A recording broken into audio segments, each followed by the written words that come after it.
The story of Africa is not just one of slavery and colonization. It's the story of bold men who stood up and how the West destroyed them one by one. Kwame Nkrumah, Ghana, 1957. Ghana became the first African country to gain independence. Nkrumah became its leader.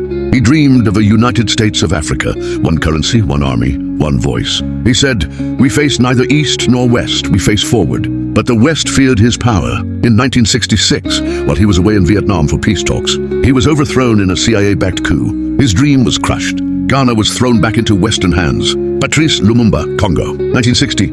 Congo got independence from Belgium. Lumumba was only 35, young, brilliant and bold. He rejected Western control and turned to the Soviet Union for help. He said, "Congo's independence is not a gift, it is the result of struggle." But in 1961, he was captured, tortured and assassinated. His body was dissolved in acid. Later, Belgium admitted its role. The CIA also played a part. They killed him because he refused to be controlled. Thomas Sankara, Burkina Faso, 1983.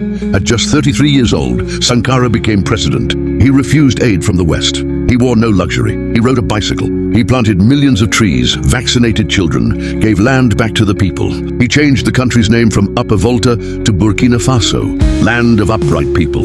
But in 1987, he was killed in a coup led by his close friend Blaise Compaoré, allegedly with support from France. 12 bullets silenced one of Africa's purest leaders, Muammar Gaddafi, Libya. 1969, Gaddafi took power.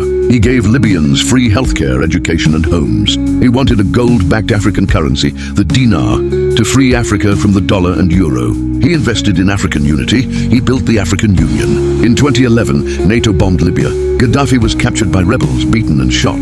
Hillary Clinton laughed and said, "We came, we saw, he died." Now Libya is broken, and slavery returned on African soil. Ibrahim Traore, Burkina Faso. 2022, at just 34 years old, Traore led a coup in Burkina Faso. He exposed how France was taking tons of gold, while the people remained in poverty. He kicked out French troops. He said, "Africa will be free whether the West likes it or not." Now the West calls him a dictator.